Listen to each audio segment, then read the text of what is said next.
NIA को एक मुफ्ती की चुनौती। जी हां, आज हम स्पेशल रिपोर्ट में आपको दिखाने जा रहे हैं कैसे एक मुफ्ती ने देश की 2 एजेंसियों को छका दिया।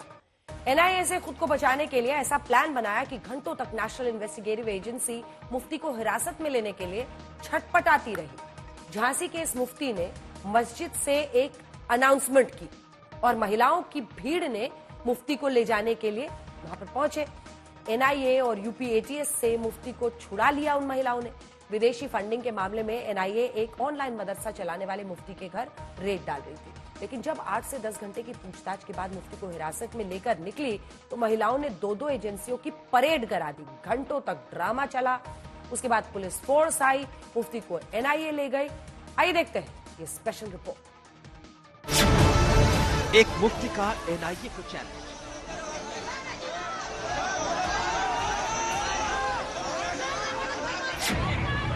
मुफ्ती पर पड़ा छापा तो महिलाओं को ढाल बनाया।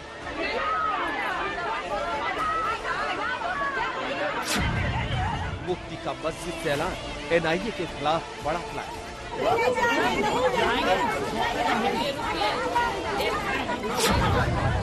विदेशी फंडिंग में मुफ्ती पर रेड, एनआईए की करा दी परेड।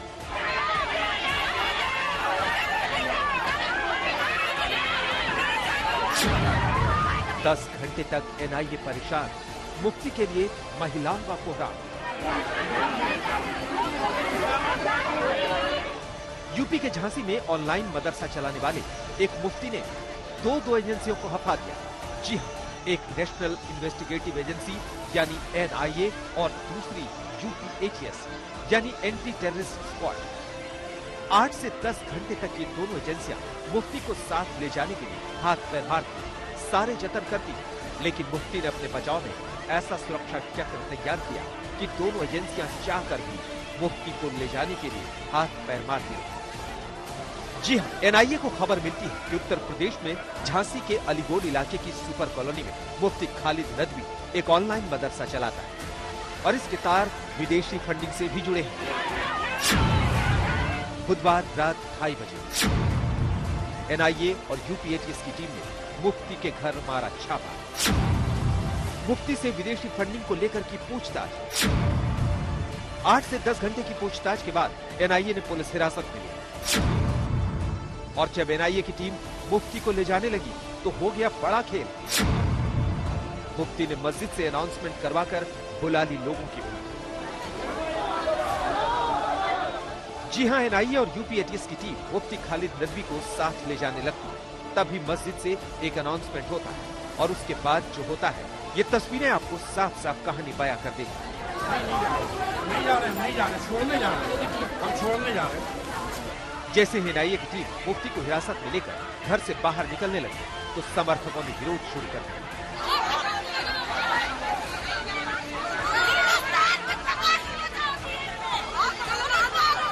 टीम ने समझाने की कोशिश की, लेकिन मुफ्ती के समर्थक बहस करते करते हुए उग्र हो गए। देखते ही देखते वहां 200 से अधिक लोगों की भीड़ जमा हो गई, इनमें ज्यादातर महिलाएं। आप देख सकते हैं कि कैसे भीड़ ने मुफ्ती को बचाने के लिए एनआईए और यूपी एटीएस की टीम के साथ धक्का मुक्की भी की। भीड़ मुफ्ती को छुड़ा कर ले जाने लगी। एनआईए ने लोगों को खदेड़ने की कोशिश की।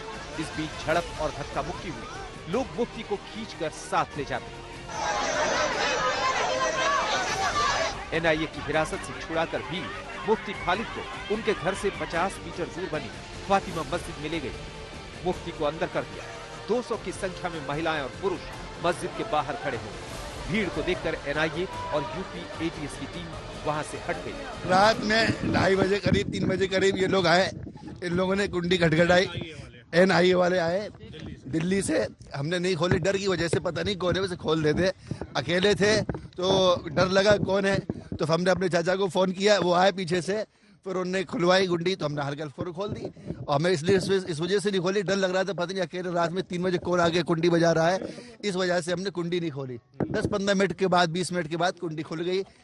सारे घर की चेकिंग हुई और सारे पूरे जितने कमरे हैं, रूम है, किचन है, सारे की क्या कहते हैं चेकिंग की गई और पूरे कवर्ड देखे, मचान देखा और किचन में देखा, किचन के पीछे जो बनी थी गिरली वो देखी गई, सारी पूरे घर में एक एक कोना छाना गया और बिल्कुल गिरफ्त के साथ कहीं भी कुछ नहीं मिला। और एक एक कोने में सारी हमारे पास इस वक्त 1,500 से 2,000 किताबें होंगी। किताबें जिन पे शक था किताबें उठा ली उन्होंने और किताबें देखते रहे, किताबें देखी ये किसकी लिखी हुई है, कहाँ से आई है, किसने बनाई है, कौन है लिखने वाला, आपका इनसे कौन क्या कॉन्टेक्ट है। तो फिर उसके बाद एक झोले में सारी किताबें भर ली, सारे कागजात भर लिए, पासपोर्ट, वीज़े, हमारा वीज़ा था, सऊदी अरब गए थे जो हज के लिए, उम्रे के लिए अक्टूबर में, उसके बारे में जांच की। फिर उसके बाद ऊपर वाले पोर्शन में गए, ऊपर वाले पोर्शन में फिर पूरी जांच की और पूरी बात पूछी गई। विदेशी फंडिंग मामले की जांच कर रही एनआईए को मुफ्ती को लेकर इनपुट मिला। इसके बाद टीम ने यहां छापेमारी की। मुफ्ती खालिद मदरसे में पढ़ाने के साथ ही विदेशी बच्चों को दीनी तालीम यानी धार्मिक शिक्षा देता है। वो उर्दू और अरबी भी पढ़ाता है। तो असल में हमारा ऑनलाइन काम है, तो उसमें बहुत सारे नंबर होते हैं, बहुत सारे नंबरात है, कम से कम अच्छे खासे नंबर है, बहुत सारे ग्रुप है। अब ग्रुप वो कह रहे कहाँ से आए हैं और ये नंबर इतने सारे कैसे आए। तो हमने उनको जवाब ये दिया कि हमारे ऑनलाइन क्लास चलती है तो उसके ऐड जाते हैं, ऐड चलते हैं, पोस्टर चलते हैं, पोस्टर में सब लोग कांटेक्ट करते हैं, सब लोग कि भाई हमें भी पढ़ना है, हमें भी पढ़ना है। और बाकायदा उन्हें मैसेज भी देखे, एडमिशन के फॉर्म के मैसेज भी डला हुआ है कि भाई देखो ये एडमिशन हो रहा है। आपको बता दें कि मुफ्ती खालिद नदवी शहर काजी साबिर अंसारी का भतीजा है। ऐसे में उनकी अपने समुदाय में अच्छी पकड़ है और जैसे ही एनआईए की टीम पूछताछ के बाद मुफ्ती खालिद नदवी को हिरासत में ले जाने लगी तो मौलाना ने इसी पकड़ का पूरा फायदा उठा लिया। झांसी जनपद के थाना क्षेत्र कोतवाली में एनआईए व एटीएस की टीम के द्वारा एक संदिग्ध व्यक्ति से पूछताछ की कार्रवाई की जा रही थी। इसी दौरान कुछ लोगों ने इकट्ठा होकर इस कार्रवाई का विरोध किया। अतिरिक्त फोर्स मौके पर बुला करके जो विरोध कर रहे थे उनको समझा दिया गया। पूछताछ की कार्रवाई टीम के द्वारा जारी है। मौके पर शांति व्यवस्था कायम है। महिलाओं ने मुफ्ती को एनआईए की गिरफ्त से छुड़ा लिया और जब इलाके की महिलाओं से आज तक ने बातचीत की तो सुनिए क्या कहा। हमारा तो ये इंसानियत बड़ी चीज है, हमें कोई मतलब नहीं है, हमारे कोई नहीं है, लेकिन एक इंसानियत, अगर कोई हिंदू भी होता ना उसको गलत नहीं आते तो हम उसके लिए खड़े हो जाते। बाहर के बच्चों को पढ़ाते हैं, उसी की चर्चा चल रही है और तो कुछ जानकारी है नहीं हम लोगों को। कितने घंटे यहाँ टीम रही थी लगभग? यहाँ पे रही होगी कम से कम 9-10 घंटे की टीम रही होगी। अच्छा। हाँ, रात में ही आ गई थी टीम। ईमानदारी से जी रहे हम लोग, आराम से रह रहे। अब आदमी ये चाह रहे हैं कि ये मुसलमान है, ये गलत है, बस इसी बात की वो है और कुछ नहीं। सवाल ये है कि अगर मुफ्ती खालिद नदवी पाक साफ है, विदेशी फंडिंग से उसका कोई ताल्लुक नहीं है, तो फिर क्यों उसने महिलाओं और भीड़ का सहारा लेकर एनआईए की टीम को वहां से भगाने की कोशिश की और मुफ्ती खालिद नदवी के चाचा यानी शहर काजी इस पूरे हंगामे को मुफ्ती के लिए मोहब्बत बता दे। धार्मिक तौर पर यानी कि बच्चों को कुरान करीम और उर्दू नाजरा पढ़ाता है ऑल वर्ल्ड। तो वहाँ से एनआईए वाले आए रात में 3 बजे, उसका जांच की, अभी तक करते रहे जो टाइम हो रहा है, तो अभी तक कोई चीज़ पाई नहीं गई है। उसके बाद कोई चीज़ नहीं, कोई सबूत नहीं मिला, लेकिन उसके बावजूद ये कह रहे हैं कि हम पुलिस लाइन पूछने के लिए ले जा रहे हैं। यहाँ पर सारी जनता मोहब्बत में सबके शहर में मौजूद है। वो कह रहे हैं कि जो करना है यहीं पर करिए, यहीं पर पूछता, जब तक कोई चीज़ नहीं पाई गई है तो अब ले जाने की क्या ज़रूरत है। कब से पढ़ा रहे हैं वो ऑनलाइन? ये तो उनको तो 10-12 साल हो गई है, बहुत पहले से पढ़ाते चले आ रहे हैं। क्योंकि आजकल ऑनलाइन का दौर है, हर चीज़ ऑनलाइन पर है, तो ऑनलाइन में पढ़ाना भी भाई सारा काम होता है। और कोई बात नहीं, ना कोई चीज़ पाई गई है। लेकिन एनआईए की टीम ने भी हार नहीं मानी। बाद में पुलिस को बुलाया गया, मोहल्ले और परिवार के लोगों को समझाया गया और 3 घंटे लंबे ड्रामे के बाद पुलिस ने मुफ्ती खालिद को हिरासत में ले ली और उसे किसी तरह से झांसी पुलिस लाइन में लेकर गए।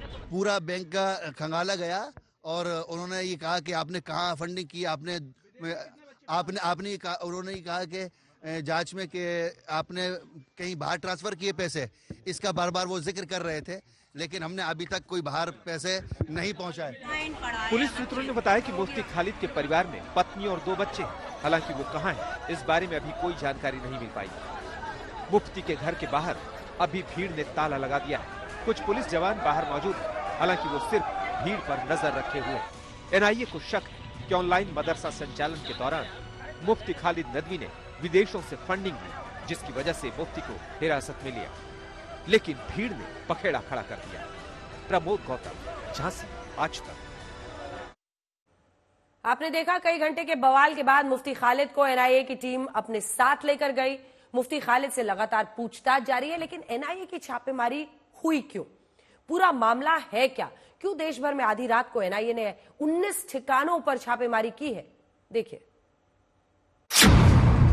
जैश के टेरर लिंक पर एनआईए की चोट, अमरावती से अहमदाबाद तक रेड,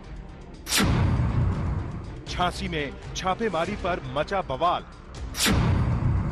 टेरर की ऑनलाइन साजिश का सच, क्या है छापेमारी का जैश कनेक्शन?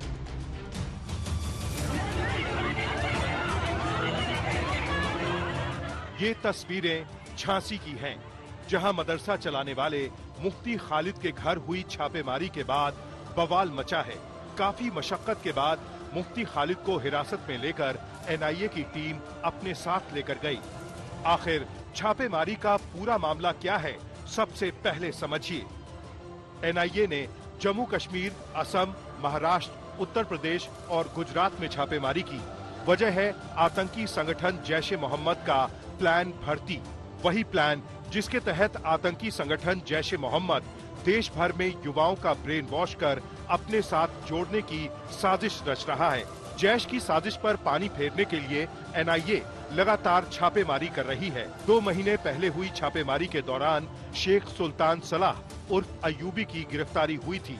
अब अयूबी से हुई पूछताछ के दौरान मिले सुराग के आधार पर आज 19 ठिकानों पर एनआईए ने छापेमारी की है। एनआईए ने इससे पूछताछ में कई अहम खुलासे किए, जिसमें ये पता चला कि शेख सुल्तान अयूबी इस पूरे मामले का मास्टरमाइंड है, जो कि असम में बैठ करके बड़े स्तर पर पाकिस्तानी जो हैंडलर हैं उनसे लगातार निर्देश लेता था। एनआईए ने आज इस बात को लेकर के 19 जगहों पर भी छापेमारी की। एनआईए ने ऑपरेशन जैश की तरह आज महाराष्ट्र के भिवंडी में छापेमारी की और कामरान अंसारी को हिरासत में लिया है। झांसी से मुफ्ती खालिद को हिरासत में लिया है। अहमदाबाद से आदिल को पकड़ा गया है, तो वहीं ठाणे और अमरावती से कई संदिग्धों को हिरासत में लिया गया है। शक है कि सभी के तार आतंकी संगठन जैश-ए-मोहम्मद से जुड़ रहे हैं। जम्मू कश्मीर में आतंक की भर्ती के मामले में अंतिम सांसें गिन रहा जैश-ए-मोहम्मद अब देश के दूसरे हिस्सों में आतंकी रिक्रूटमेंट का प्लान तैयार किया है। खुफिया एजेंसियों और एनआईए से मिली जानकारी के मुताबिक पाकिस्तान में बैठे हैंडलर लगातार भारत के एजेंटों के संपर्क में हैं, जिसके जरिए वो भारत के भोले भाले युवाओं को रिक्रूटमेंट करने में जुटे हुए हैं। जानकारी ये भी मिली है कि इसके लिए उनको ऑनलाइन फंडिंग भी मिल रही है। यही नहीं, ऑनलाइन रिक्रूटमेंट करने के लिए उनको रेडिकल एलिमेंट्स भी लगातार दिए जा रहे हैं। आरोप के मुताबिक देश के अलग अलग हिस्सों में जैश-ए-मोहम्मद ने अपना नेटवर्क खड़ा किया है। मकसद है ऑनलाइन साजिश के तहत नौजवानों के जहन में जिहाद का जहर घोलकर अपने साथ जोड़ना। बड़ी बात यह है कि सोशल मीडिया के जरिए जैश-ए-मोहम्मद के गुर्गे बड़ी साजिश की फिराक में हैं। ये पूरा खेल विदेशी फंडिंग के जरिए चल रहा है। झांसी के मौलवी मुफ्ती खालिद का दरवाजा एनआईए ने ठीक रात में खटखटाया। जानकारी ये मिली है कि वो ऑनलाइन क्लासेस लेते हैं, जिसमें उर्दू और अरबी भाषा में वो युवाओं को धार्मिक शिक्षा देते हैं, जिसके चलते ऑनलाइन फंडिंग भी विदेशों से उनके पास हो रही है। इसकी जानकारी एनआईए के पास आई थी, जिसके आधार पर उनके घर पर आज छापेमारी हुई। हालांकि उस दौरान महिलाओं ने उनके घर को चारों तरफ से घेर लिया था, लेकिन पुलिस ने बाद में उनको हिरासत में लेकर कई घंटे तक पूछताछ किया। आरोप के मुताबिक मुफ्ती खालिद ऑनलाइन क्लास लेता है, लेकिन ऑनलाइन क्लास की आड़ में नौजवानों को गुमराह करने के लिए जिहाद का पाठ पढ़ा रहा था। ऑनलाइन वाली साजिश के तहत खालिद ने कई नौजवानों का ब्रेन वॉश किया, ताकि आतंकी संगठन जैश की साजिश को अंजाम दिया जा सके। चौंकाने वाली बात यह है कि आतंकी संगठन जैश के कमांडर अब जम्मू कश्मीर से नहीं, बल्कि देश के अलग अलग हिस्सों से युवाओं की भर्ती करना चाहते हैं। उनकी कोशिश है कि हिंदुस्तान को डिस्टेबलाइज करना है, तो अगर यहाँ से आतंकवादी नहीं उनके साथ जुड़ रहे हैं, रेडिकलाइज नहीं हो रहे, तो दूसरी स्टेट में कोशिश करें, खास करके वो स्टेट्स जो वल्नरेबल हैं। देखो, हिंदुस्तान के अंदर पिछले कई सालों में अनेकों गुटों ने कोशिश की है हिंदुस्तान को डिस्टेबलाइज करने के माध्यम से। ISIS ने LET ने, जैश ए मोहम्मद ने, हिजबुल मुजाहिदीन ने, तालिबान ने बाय इटसेल्फ और इन कॉम्बिनेशन एक भी सक्सेसफुल नहीं हुआ। आज हमारा इंफॉर्मेशन गैदरिंग सिस्टम बहुत मजबूत है, इंटेलिजेंस सिस्टम बहुत मजबूत है, NIA और स्टेट्स सिक्योरिटी फोर्सेस बड़े अलर्ट पर हैं। किसी प्रकार से उसको सफलता हिंदुस्तान जम्मू कश्मीर में नहीं मिली, उसको किसी प्रकार की सफलता हिंदुस्तान के किसी स्टेट में भी नहीं मिलेगी। NIA का कहना है कि जैश ए मोहम्मद के रेडिकलाइजेशन मॉड्यूल को ध्वस्त करने की दिशा में छापेमारी की गई है और आगे भी जारी रहेगी। जितेंद्र बहादुर सिंह, दिल्ली, आज तक। गर्मियों की छुट्टी होने वाली थी, मेरे पापा आने वाले थे, तो हम लोग सभी खुश थे। तो मैं बेड पे चढ़ के डांस कर रहा था, लेकिन वो पहले ही आ गए। प्लीज तो मैं उस समय तो कंटिन्यू नहीं कर सकता था ना, तो फ्रीज फ्रेम टाइप का हो कसम गया। पैदा कर